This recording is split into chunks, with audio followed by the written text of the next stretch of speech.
John Dee was one of the most brilliant thinkers of the 16th century. A true Renaissance man, he was at the forefront of scientific and philosophical thought in one of the great ages of learning and discovery. Dee became a key figure in the Elizabethan court and one of Queen Elizabeth's most trusted advisors. But all this was not enough. In his insatiable quest for knowledge, Dee strayed into the forbidden world of the occult. He was trying to find the very essence of life. He was trying to find the secrets of the universe. And for John Dee, that meant communing with angels, communing with demons, risking his soul. I seek the treasure of heavenly wisdom and knowledge. So why do they condemn me as a companion of hellhounds and a conjurer of wicked and damned spirits? As Dee went deeper into the occult, he turned his back on Queen Elizabeth and set off on a journey that took him beyond the boundaries of religion and morality. He risked everything in his quest, and his diaries record how ultimately he became the instrument of forces beyond his control. Angel magic, whatever Dee said, was black magic. Dee was the model for Marlowe's Faust. Dee was the model for Shakespeare's Prospero. This is somebody who is the quintessential magician. This guy was prepared to storm heaven.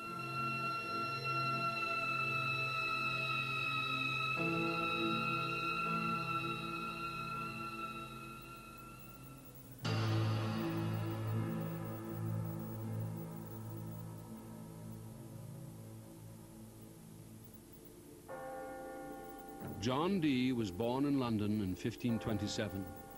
From an early age, he was regarded as an academic genius destined for greatness. He had an insatiable desire for knowledge and spent many years locked in his study, poring over books of every kind. He mastered Latin, Greek, and Hebrew, and became adept in astronomy, mathematics, cartography, navigation, and medicine. In the 16th century, the boundaries between superstition, magic, and science were blurred. Dee's work naturally took him into alchemy and other esoteric areas. The church viewed science with a great deal of suspicion, and some even believed that mathematics was a form of black magic. It was a period of enormous change in Europe. The world was in turmoil as age-old certainties were being shattered. Those who were pushing the boundaries of knowledge risked being burnt at the stake. Europe in the early 16th century is a place in spiritual meltdown. In one long generation, Europeans have discovered totally new continents and conquered large areas of them, invented the printing press, realized the full destructive potential of gunpowder, and at the same time, the traditional all-embracing Western church has split forever into Protestant and Catholic blocs. When Mary Tudor came to the throne in 1553, she returned England to Catholicism, and the smell of burning Protestant flesh spread over the country. In this atmosphere of religious paranoia, Mary's half-sister, Princess Elizabeth, was kept under house arrest in Oxfordshire.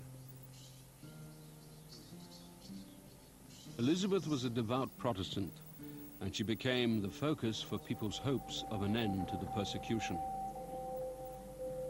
Her situation was bleak. She turned to Dee for help, asking him to cast her and Mary's horoscope. The Catholic Church viewed astrology with suspicion, and in such tense circumstances, casting royal horoscopes was a dangerous undertaking.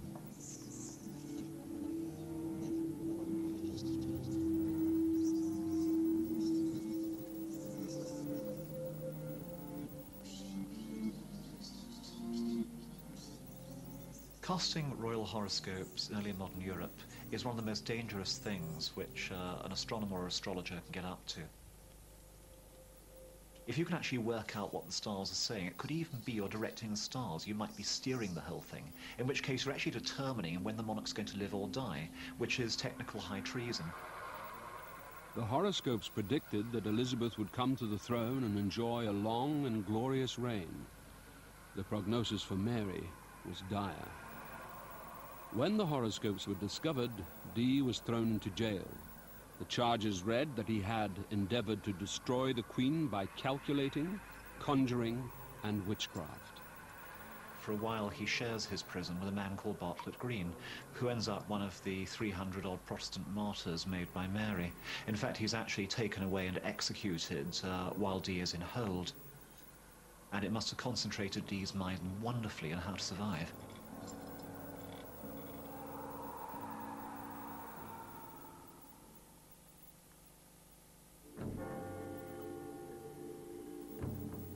Three years later, Dee's astrological predictions came true. In 1558, Queen Mary died, and Elizabeth came to the throne. The position of Queen Elizabeth at the opening of her reign is almost nightmarishly insecure. She's a young woman who's not always in good health. She almost dies 3 times over in the first 10 years of her reign. Her realm is surrounded by Catholics, and so she's an absolute sitting target for assassins in an age in which assassination is one of the most common tricks of international politics. And so for somebody like her, to have somebody who is really brilliant and can actually fathom the secrets of the cosmos is a kind of secret weapon in her arsenal, which might just give her the edge over her enemies. Elizabeth immediately appointed Dee her royal astrologer and asked him to choose a coronation date that would be blessed by the heavens. Dee found fame and favor under Elizabeth, and she dubbed him my noble intelligentsia, giving him license to work in complete freedom. She gave official sanction to Dee, pretty much declaring that anything he did was white magic, divine magic, a form of science, and putting the royal seal on that. This must have been very important, very useful for Dee. Well, she wasn't styled the fairy queen for nothing. She encouraged astrology, magic, spectacle, and she certainly encouraged Dee. Basically, Dee was in love with Elizabeth, as a lot of her courtiers were, but she had a strong link to him too. She clearly saw him as somebody who she could trust.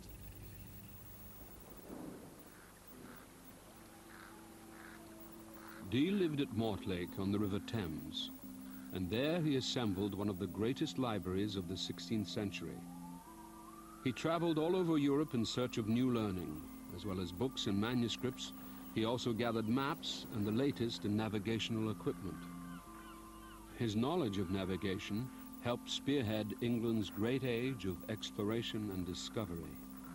He even coined the expression, the British Empire.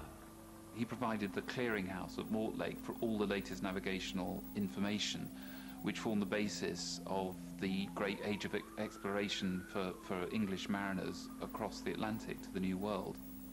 Dee was not content with exploring the limits of the Earth. Inspired by men like Copernicus, he wanted to understand how the entire universe worked. If we want to look for a comparison with Dee among 20th century figures, a figure like Stephen Hawking, internationally respected scientist, fits it to a cameo. John Dee is a mathematical whiz kid. Mathematics is the key to astronomy, astrology, navigation, chemistry, and John Dee is arrogant enough and clever enough to reckon himself the man to find the key to all these things and show the world how they work. He was convinced there were hidden forces that govern the way the physical world works. But as the years passed, he began to despair of ever finding them. For 40 years continually, with great pain, care, and cost, I have sought the best knowledge that man might attain in the world. I have found that neither any man living or book was able to teach me those truths I desired and longed for. Dee has looked into mathematics, he's looked into astrology and astronomy, he's absorbed all these strands, but it still hasn't given him the thing that he wants. He now is prepared to go to the next step, which is to go deep into the occult, into hidden knowledge, in order to try to find these secrets, the very secrets of nature. Dee was at the point of giving up his quest when he made the discovery that changed the course of his life. The Steganographia is an infamous black magic manuscript written in the 15th century. The book was written in a coded language that contained many barbarous and strange names of spirits. It was believed that these spirits were the key to a reservoir of hidden knowledge. Nowadays we're well aware that there are unseen powers that make the world work and manipulate human beings. Apart from neutrons, protons, electrical charges, we also have viruses, bacilli, microbes. The people of John Dee's England couldn't see these things. They had some inkling they were there, and so they called them demons, spirits, and angels. In the 16th century, everyone saw angels and demons having a direct role in their lives. There was no controversial issue about the existence of spirits and angels and demons. I mean, they existed. They were part of the universe as it was understood then. And it would almost appear slightly cracked to imagine that they didn't exist. Dee now believed that the only way to find the answers that he was looking for was through the spirit world. But he found that he had no ability as a medium and turned to scryers for help. Scrying is an ancient occult art in which magicians use a crystal ball or mirror to take the mind out of the conscious world into the realm of the supernatural. The logic behind it was that angels were basically intermediaries with God. If you wanted to find out the word of God, the message of God, of course, traditionally you should use the church, but in the midst of all this religious turmoil, the angels provided effectively a sort of alternative route for a direct line to God. People who were dabbling in these areas were regarded as dangerous because they might release these dangerous forces into the world through their activities.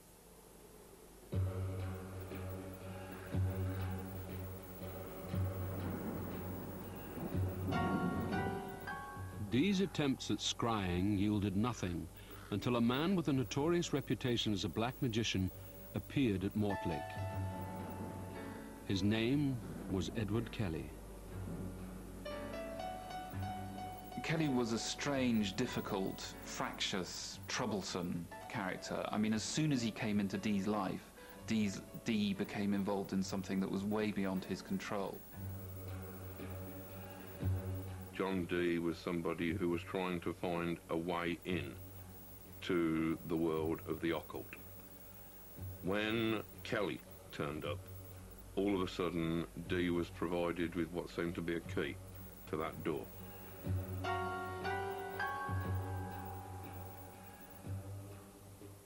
And alchemist.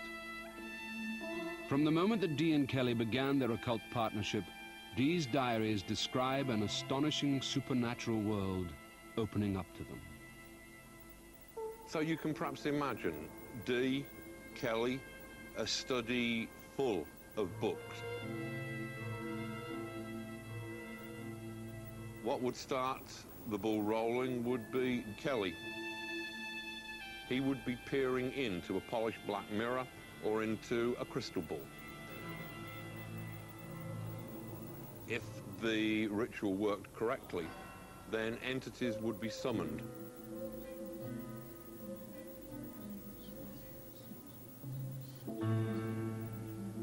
They would then appear in the crystal to Kelly, at which point him and Dee would interrogate whatever had appeared to them. Dee was excited and intrigued by Kelly's incredible visions. He was desperate to find out what and who these entities were. Suddenly, this extraordinary cast of angelic characters erupted from the crystal ball that he used, from sort of coquettish young maids to these great giants with suns blazing from their eyes.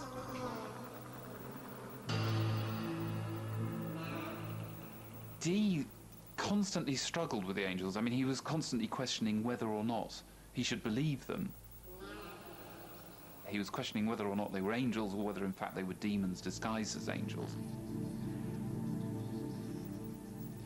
There are entities whose speech was so apocalyptic, so cold and beautiful and terrifying, that even to modern ears, this is scary stuff.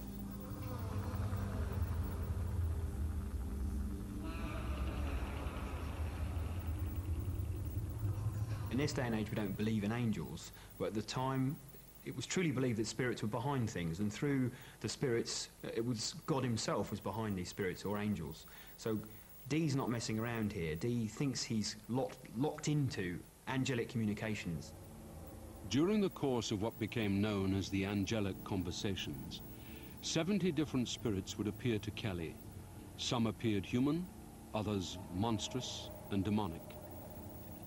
They were angels they recognized from ancient versions of the Bible, but many of the spirits, like the beautiful coquettish maiden Madimi, were mysterious and unheard of. Dee fervently recorded every last detail of the scrying sessions in his diary. Dee was working in a world where it wasn't magic that he was doing, it was a science of angels. This is somebody approaching this unearthly territory with incredible scientific method. And Dee was clearly bewitched by this extraordinary set of creatures that Kelly presented to him. And not only were the angels sort of interesting, they were delivering fantastic material. They seemed to be delivering some sort of coded message that would reveal the secrets of the universe.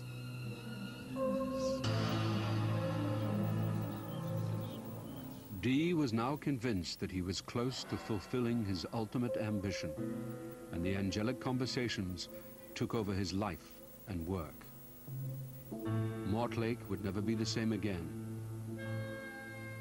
Dee's young wife, Jane, detested Kelly. She believed that he was evil and that the Angelic Conversations would lead them to ruin. Angel magic's an odd one. It is, despite wearing these ostentatious trappings of piety, at core black magic. In some ways, it's difficult to think of anything more blasphemous than trying to get the angels of the Lord to do your bidding. While Dee was in the midst of his seances with Kelly at Mortlake, this extraordinary figure, this Polish prince called Lasky, turned up on the royal barge. He was doing a tour of the country at the time. And he actually managed to work his way into these seances, which was an incredibly dangerous thing to be involved in. Lasky's presence at Mortlake was now raising grave concerns at court.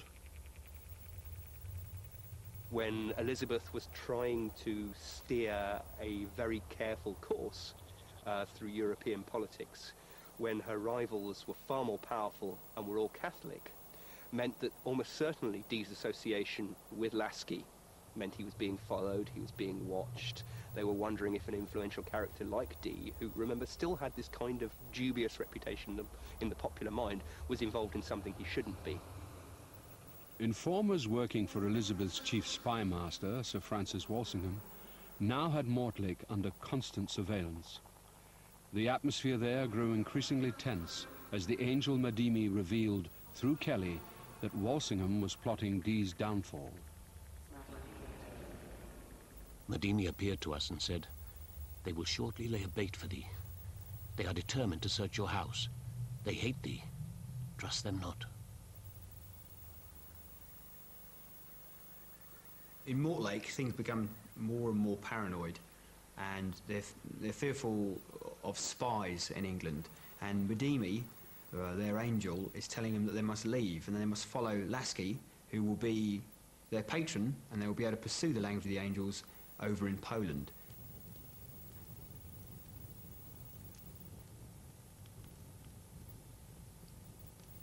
He knew how dangerous it was to be involved in the kind of activities that him and Kelly were involved in, and he carried on with them. He risked everything for this.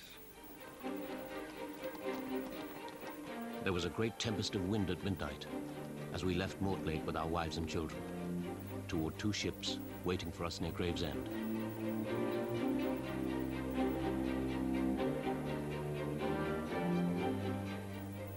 So Dee decides to up and leave, take his family, and on the words of Madimi, go to Poland.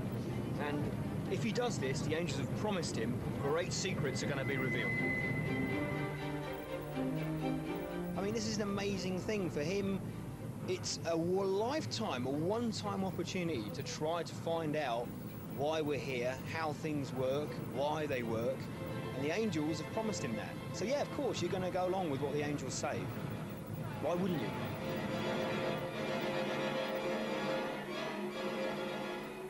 As soon as Dee left Mortlake, a mob descended upon the house, and his library and alchemical laboratories were ransacked.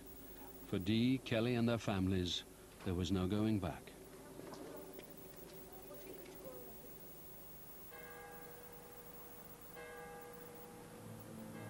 After an epic 6-month journey, Dee and Kelly finally arrived in the Polish capital, Krakow. As soon as they got there, they began scrying again, and the angelic messages were delivered with even greater intensity. It seemed to Dee that his unshakable faith in the angels was about to be rewarded. They are told that there's something, a powerful message is going to be dictated to them. The first angel begins to talk to them about a lost book of Enoch, which is the language of the angels, the original language spoken by Adam before the fall. The angel told us, "I will open to thee the secrets of nature and the riches of the world. Many thousand secrets in which you are still yet but children." This was the same language that was revealed to Enoch, who in biblical tradition was the first person to speak with God after the fall of man. The language, it is said, is the power by which we were all made, by which nature was framed and the whole universe was constructed. It is the very mathematics, it is the very framework of all the mystery of all creation. Dee believed that the language he was about to receive would be the key to unlocking the secrets of the universe. Letter by letter, the dictation of the Enochian language began. After months of scrying and hundreds of hours looking into the crystal ball, the angels revealed what appeared to be a completely new language. The Enochian language is designed to express the primal essence of things. When it's spoken, it's supposed to be spoken from the stomach, for using a magical voice. It's a very barbarous and rich sounding language. Gahe istiva kahizami mikelizodu. Spirits of ye fourth angle are 9, mighty in the firmament of the waters. Alaheregi. The Enochian language is based on an alphabet of 22 letters. The language has its own words, grammar, and syntax, and resembles no known tongue. Although some scholars have compared it to Hebrew, attempts to discover its origins have been unsuccessful. To suppose that this is an invented language, invented by Kelly, you would have to suppose that Kelly was some sort of creative and linguistic genius who was able to spontaneously invent a functional working language complete with grammar and vocabulary, and not only invent it, but invent it backwards.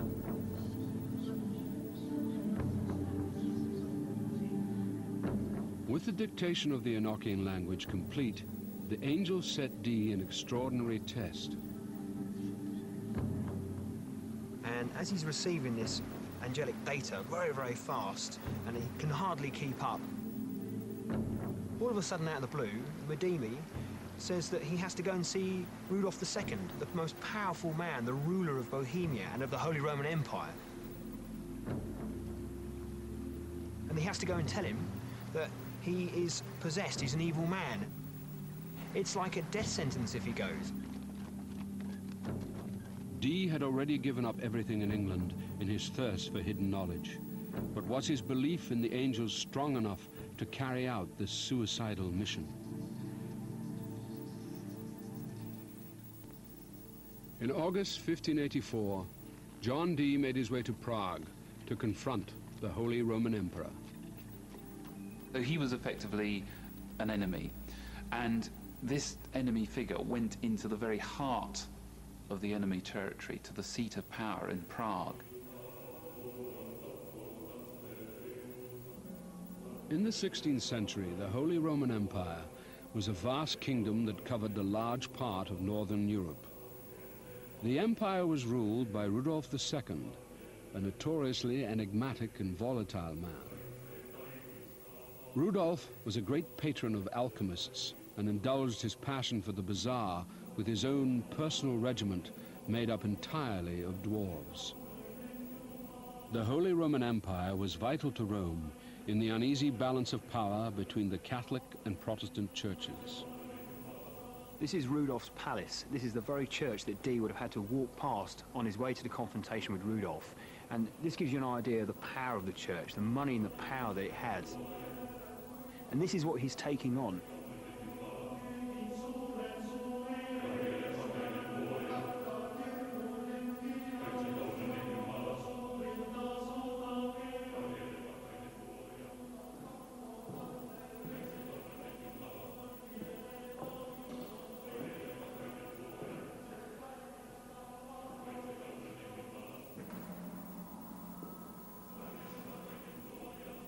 Dee is a heretical Protestant. He's about to give a message to Rudolph that he's been asked to give by the angels.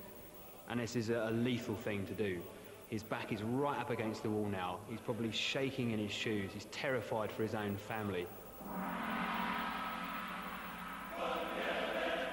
The angel of the Lord hath appeared to me, and rebuketh you for your sins. If you will not hear me, the Lord will sweep you off the face of the earth, and you shall perish miserably.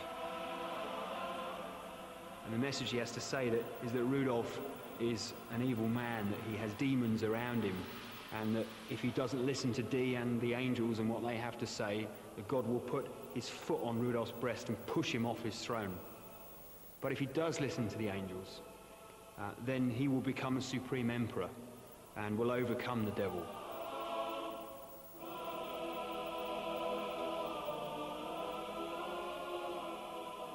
Here's a man going into very much the lion's den of Roman Catholicism and saying, you must live and rule according to the revelation that I have. Here we see Dee in the role as prophet. Here we see Dee as a man convinced of his mission and willing to put his life on the line to deliver that message. Rudolph was both astounded and intrigued by Dee's speech. Whilst Dee waited anxiously for the Emperor's reaction, the angels became impatient, ordering Dee to deliver a new message to Rudolph. It was obvious that some new PR strategy was needed on behalf of the angels. It was at this point that the angels apparently suggested to Dee that the Philosopher's Stone would be enough of a crowd puller to get people like Rudolph on their side. When Edward Kelly first arrived at Mortlake, he had a small bag of red powder that he said had been stolen from an ancient site at Glastonbury. He believed it to be the vital ingredient that would help make the Philosopher's Stone. The Philosopher's Stone being the formula that would basically give the person who had it the alchemical means of turning base metal into gold, but also any form of sort of purification, indeed the secret of life, effectively. This Philosopher's Stone was a world-changing concept. The Philosopher's Stone was the H-bomb. If you had the Philosopher's Stone, you had complete financial and thus military superiority over every other nation in the world. Rudolph chose to ignore Dee's ominous prophecy, but the prospect of finding the Philosopher's Stone proved irresistible. He decided to allow Dee and Kelly to set up an alchemical laboratory in Bohemia. Dee and Kelly set about trying to produce gold. The dream of finding the Philosopher's Stone had been an obsession in Europe for centuries. With advances in chemistry and metallurgy, the belief that it might be possible to make gold from base metal reached a fever pitch in 16th century Bohemia. Český Krumlov was one of the great centers for alchemy, and some of the original alchemical materials still survive. This has to be the part of the building where they were.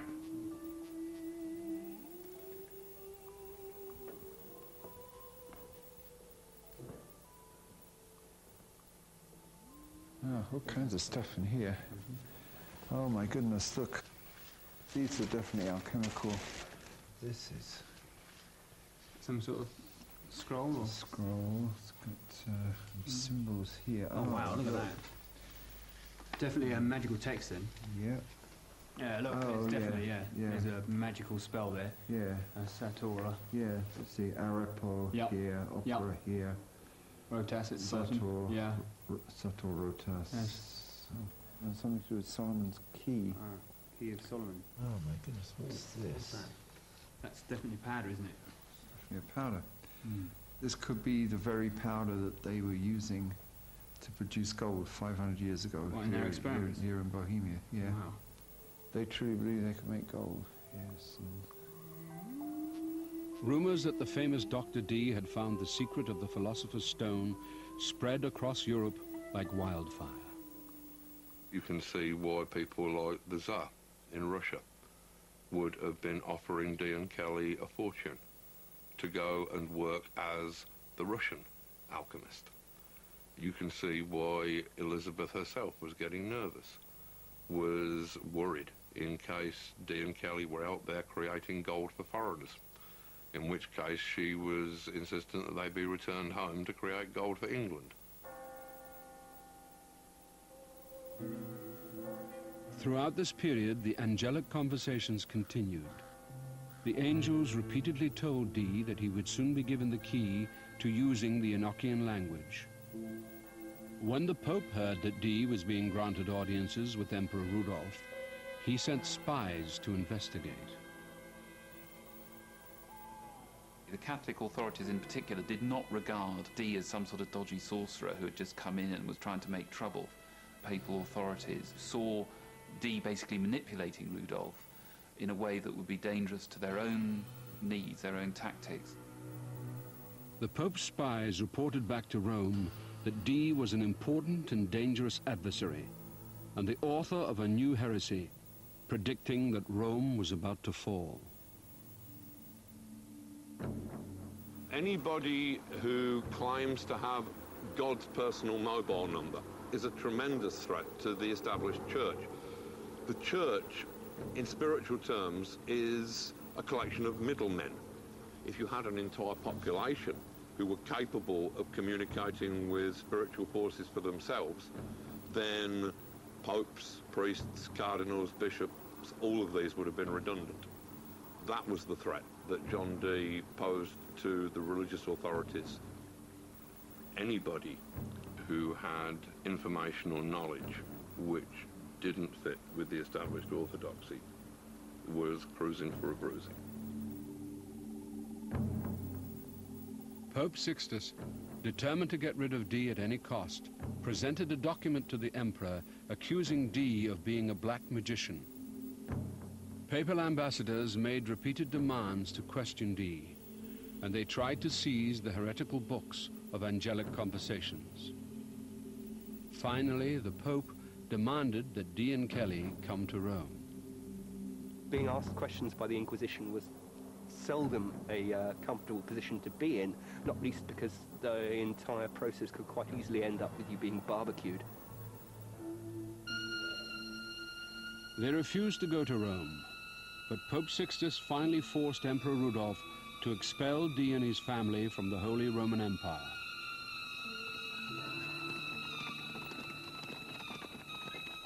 They were given 6 days to get out of the empire and fled Prague in fear for their lives.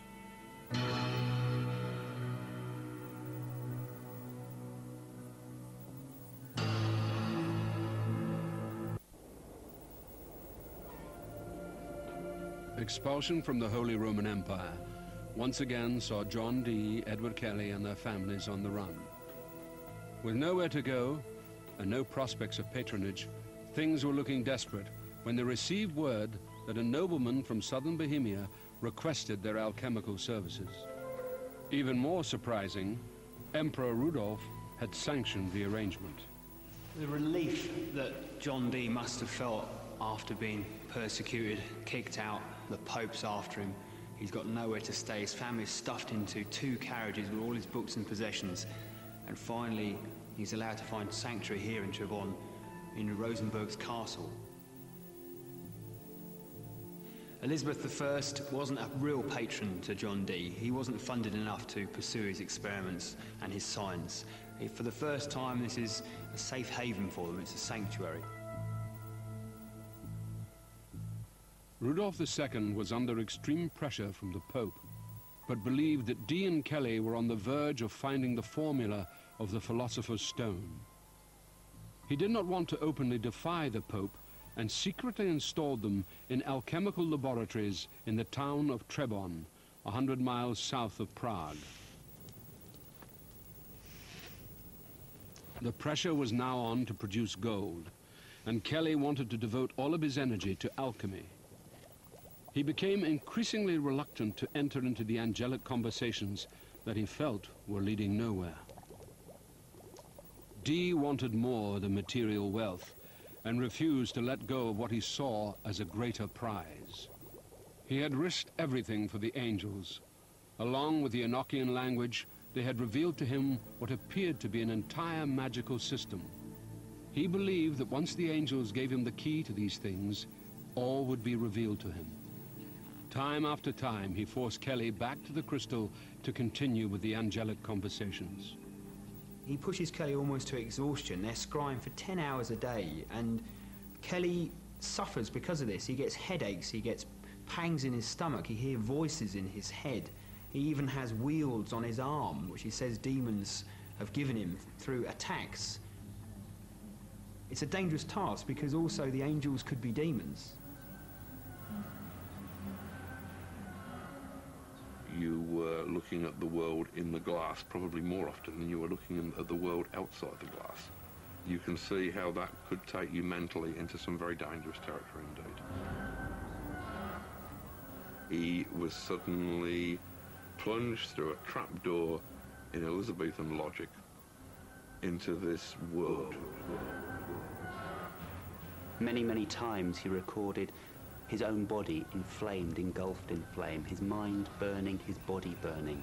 Many times he struggled with the revelation, trying to understand more deeply, but at the same time terrified of what he was experiencing. Kelly knew it was black magic and got cold feet on this account on a number of occasions. And it was always Dee who talked him round. Indeed, there are a number of occasions when Kelly's visions took on a demonic, hellish character. And this didn't seem to trouble Dee at all. Edward Kelly was in a reality where he was working with this psychopath. This guy was prepared to conjure all the forces of heaven and hell.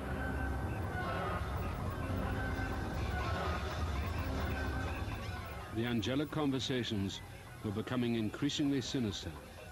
The angel Madimi seemed now to have lost her innocence and, according to Kelly, began to showeth her shame.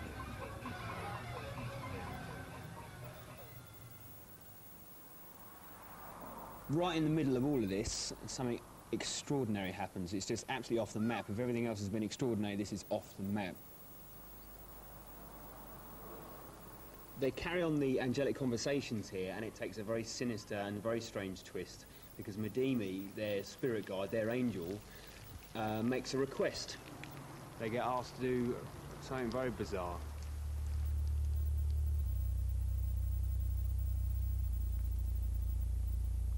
Madimi appeared, and she said, "Nothing is unlawful which is unlawful unto God.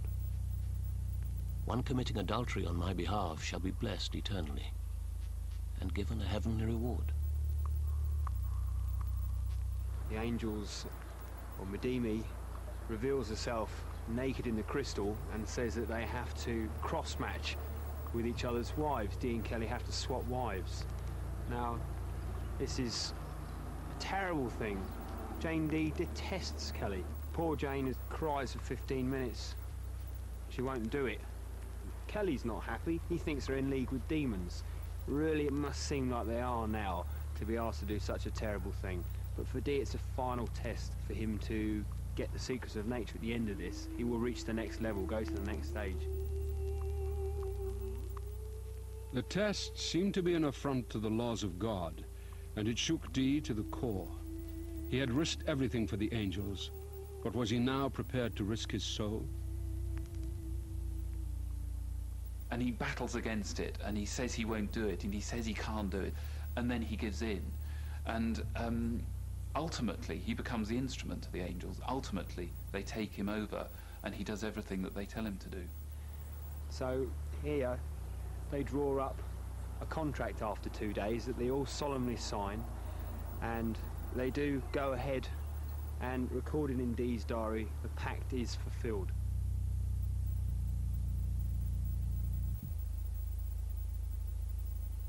I can see there is no other remedy but for our cross-matching. So it must be done. I offer my soul as a pawn. There is something very empowering about the breaking of taboo. Certain sex practices are seen as being able to enhance magical awareness, to put you into a different state of consciousness. Laying there in a room, listening to your wife have sex with your business associate and magical associate while you were laying there with their wife, this very real physical act might have been a step too far. This was as far from theory as it could possibly get.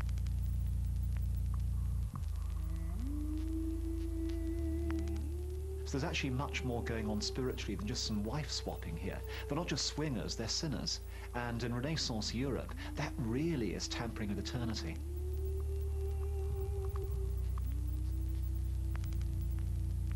But it spells the absolute end of Dee and Kelly. Nothing is the same again. It changes everything, and the angelic conversations come to an end.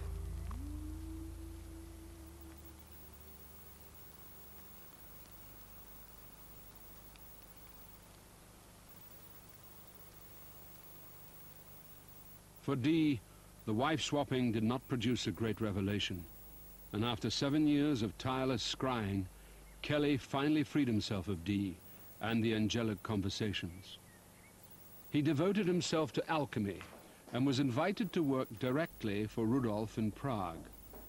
Suddenly, Kelly appeared to have found the secret formula of the Philosopher's Stone. He became famous throughout Europe.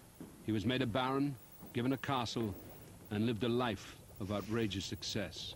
He's personally working with Rudolf II on alchemical experiments, making gold. He seems to be able to make gold, and people witness it, they see it, and word spreads like wildfire. Even right the way back to England, Elizabeth I sends out spies to come over and try and get Kelly back.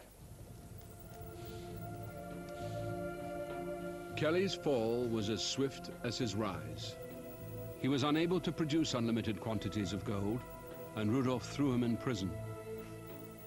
Was it because Rudolf realized that he had been the victim of a clever con trick, or that Kelly refused to reveal his secret formula? No one will ever know the truth, as Kelly died attempting to escape from prison.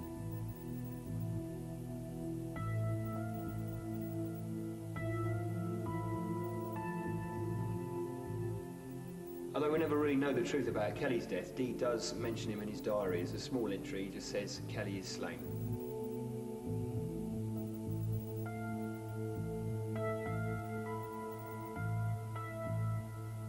This extraordinary relationship, this partnership, the greatest occult partnership ever, is finally come to an end.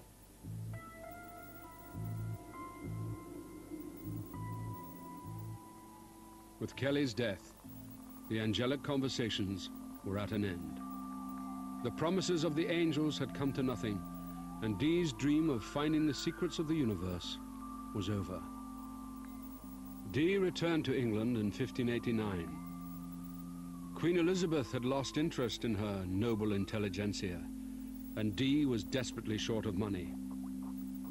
The final blow came when his wife Jane gave birth to a boy, the product of her unholy union with Kelly. What was passing through Dee's mind in those last days? Did I get it wrong?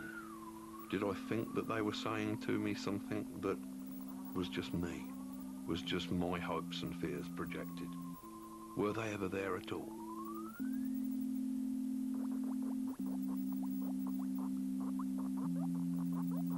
Dee never questioned the validity his angelic actions, in the sense that he never thought he'd just been defrauded by Kelly, that he'd been strung a line. He believed in them right to the end. He buried his papers or hid them in secret drawers in chests. That's how they were found subsequently.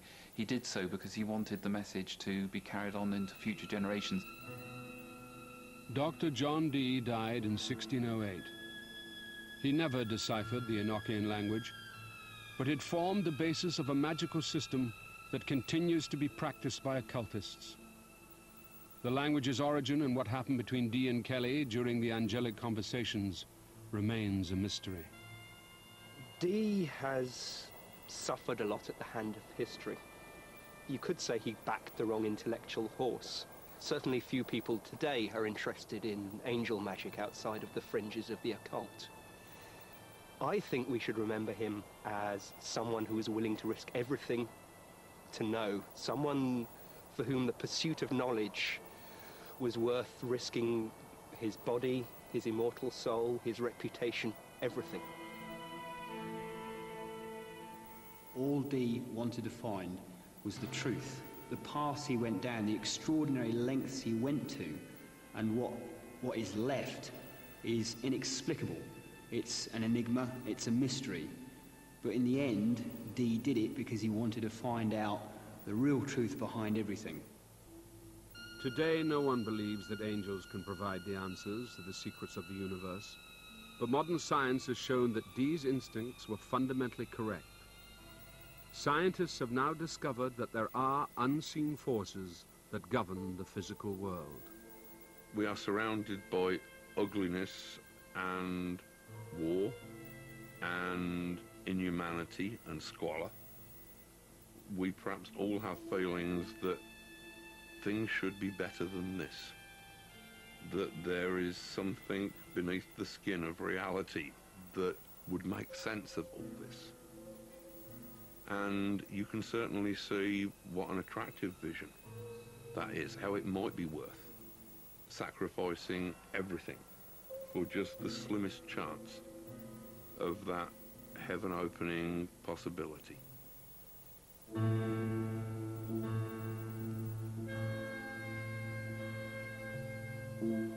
Are you fascinated by Masters of Darkness?